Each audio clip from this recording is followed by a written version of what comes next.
Udah. Enggak apa-apa. Bismillahirrahmanirrahim. Assalamualaikum warahmatullahi wabarakatuh. Waalaikumsalam. Alamin. Pada kesempatan kali ini kita mengadakan podcast yang mana kita mau membahas tentang pengalaman kita sebagai orang tua dalam pengasuhan anak usia dini. Dan saya akan memperkenalkan diri. Saya Ngadini, Kepala Sekolah TK Negeri Tukan, dan Ibu Wasinah sebagai guru di TK Negeri Tukan, dan Bapak Adung sebagai wali murid dari TK Negeri Tukan. Yang pertama, di sini kita sebagai guru, sebagai orang tua, dan sebagai kepala sekolah tentu saja ada masalah-masalah ataupun keutamaan dalam pengasuhan anak. Nah, karena kita setiap harinya berkecimpung dengan pengasuhan anak sebagaimana ketugasan kita, makanya saya akan memberikan sharing-sharing kepada teman-teman semua bagaimana. Yang pertama, kita sebagai guru, sebagai orang tua memberikan pengasuhan kepada anak. Misalnya kalau Pak Adung sebagai orang tua, bagaimana Pak pengasuhannya Pak? Kita tidak selalu memberikan sesuatu yang membuat anak tidak bisa bergerak atau menangis atau apa karena masa kita. Jadi kan memberi kebebasan anak semakin bisa mengembangkan apa yang bisa dimiliki. Terima kasih. Monggo untuk Bu Wasinah sebagai guru di sekolah bagaimana menanamkan pengasuhan kepada anak. Ya, kalau kami sebagai guru untuk pengasuhan di sekolahan itu adalah kita sesuaikan metode kita itu sesuai dengan apa yang diajarkan di rumah dengan menggunakan bahasa ibu. Jadi untuk pengasuhan di sekolah itu kita bisa se-enjoy mungkin sehingga anak itu tidak merasa tertekan. Itu seperti yang dikatakan Pak Agung, bahwa kita itu untuk mengasuh tidak boleh memberikan tekanan, paksaan, dan istilahnya itu menakut-nakuti, sehingga dalam kita mengasuh anak di sekolahan itu kita perlu memberikan rasa bahagia dan rasa tenang dulu pada anak-anak. Terima kasih. Jadi kita sebagai tumbuhan, sebagai titik kumpulnya itu di keluarga, gitu ya. Yang paling utama adalah keluarga. Nah, sebagai peran utama dalam keluarga, misalnya kalau seorang di dalam keluarga itu siapakah yang paling penting dalam pengasuhan? Coba Pak Adung. Kalau kita lihat jelas-jelas ini seorang ibu pengusaha. Ibu besar. Tetapi kalau tidak ada ayah juga terpengaruh juga. Artinya kita harus sama menyeimbang antara ibu yang betul-betul besar sekali, tapi diimbangi dan ada seorang ayah. Jadi kita sama ya. Iya, harus kita sama itu. Teman-teman anak yang betul-betul bisa enjoy dalam mengembangkan apa yang dia miliki. Terus Bu Wasinah? Ya, saya setuju sih sama Pak Adung. Memang di dalam keluarga itu khususnya karena itu berpengaruh di sekolahan. Jadi ketika di rumah itu antara ayah dan ibu itu tidak seimbang dalam mendidik besar, itu nanti di sekolah tampak akan kelihatan. Jadi ya betul itu dukungan dari ayah dan ibu dari keluarga itu memang bisa mencerminkan di dalam sekolah. Jadi sebagai guru memang kita harus juga kerjasama dengan seorang ibu dan ayahnya di dalam keluarga itu, sehingga antara pengasuhan di sekolah dan di keluarga itu bisa berkesinambungan. Ya, intinya dari teman-teman semua bahwa di dalam keluarga itu peran yang sangat penting adalah peran dari seorang ibu, begitu. Kalaupun ada seorang ibu tapi dia bekerja, mungkin ya dia bekerja itu memang sangat mempengaruhi juga, karena kebetulan kalau seorang ibu itu harus mengurus gitu ya, mengurus rumah,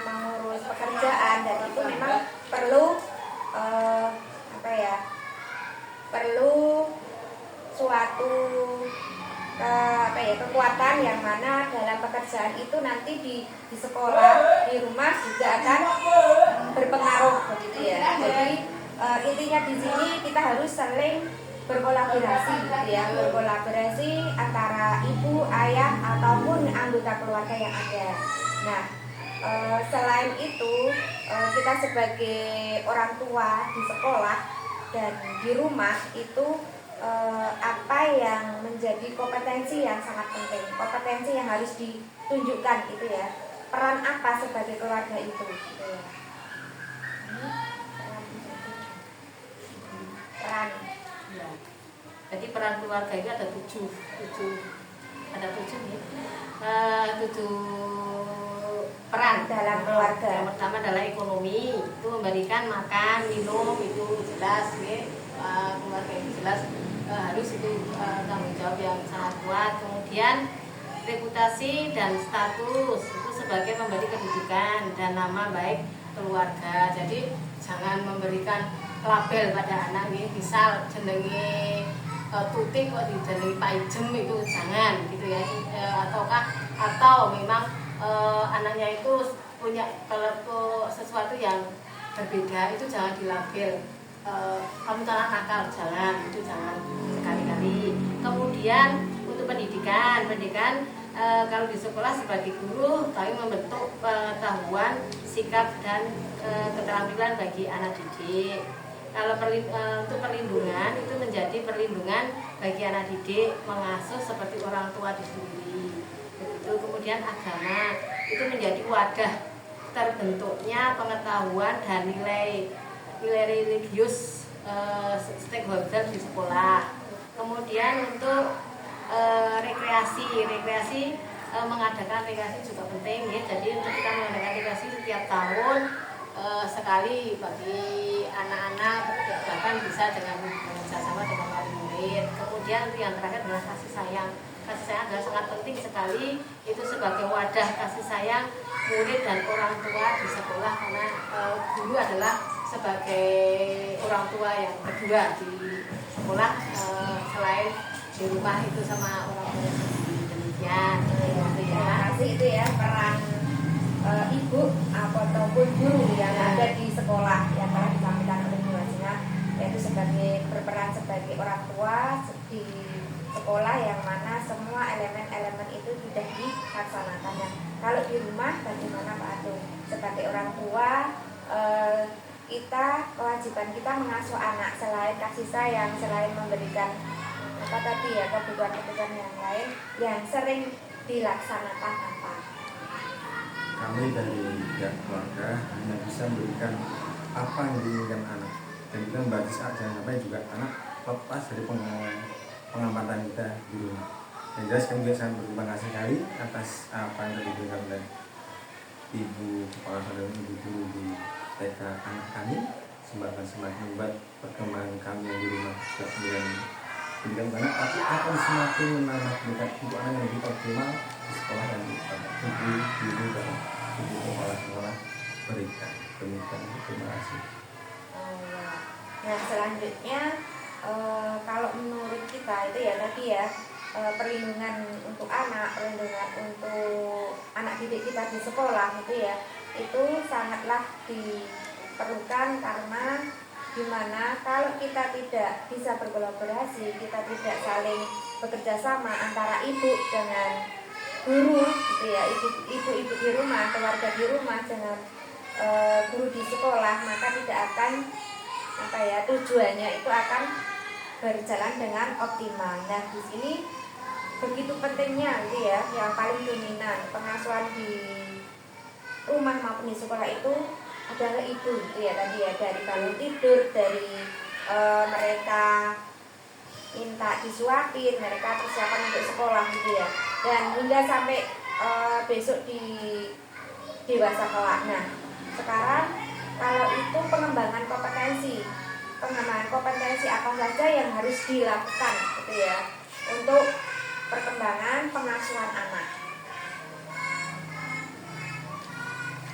Kami di rumah tidak bisa bilang yang optimal atau sama, tidak bisa, karena hanya bisa menyerahkan apa kepada ibu kuasa dan ibu guru di sekolah. Kami tidak bisa memberikan sesuatu yang bisa menampakkan kemampuan atau nggak bisa, hanya bisa memberikan pengamanan otak dan secara makan minum juga harus tepat sekali. Tapi untuk selanjutnya kami saran pada ibu kepala sekolah ini. Oh iya. Terus bagaimana tanggapan ibu guru kali ini? Untuk kompetensinya ya semampu kita apa istilahnya mengembangkan apa yang dia miliki, apa yang kita berusaha untuk mengembangkan kompetensi atau istilahnya dia punya apa ya namanya ide, punya apa gitu, kita di sekolah itu kita kembangkan kompetensinya. Misalnya dia berbakat apa gitu, kita berusaha untuk mengadakan apa yang dia miliki gitu. Kompetensinya itu ada kompetensi apa namanya fisik atau motorik, gizi dan kesehatan, kecerdasan. Nah itu di sekolah kita berusaha untuk memfasilitasi kompetensi yang dia miliki itu, sehingga apa yang anak miliki itu bisa berkembang dengan baik begitu. Ya, begini ya, ternyata kompetensi anak yang ada gitu ya, misalnya karena anak-anaknya aktif dengan sehat jasmani dan rohani seperti yang sudah kita laksanakan gitu ya, menerima makan bergizi gratis, itu insya Allah nanti fisik anak-anak itu juga akan berkembang dan kesehatannya juga kita dengan melaksanakan cuci tangan bersama, ya gosok gigi bersama, dan setiap kali melakukan kegiatan harus cuci tangan terlebih dahulu. Dan untuk kecerdasan gitu ya, kalau di rumah bagaimana Pak Adung untuk meningkatkan kompetensi kecerdasan?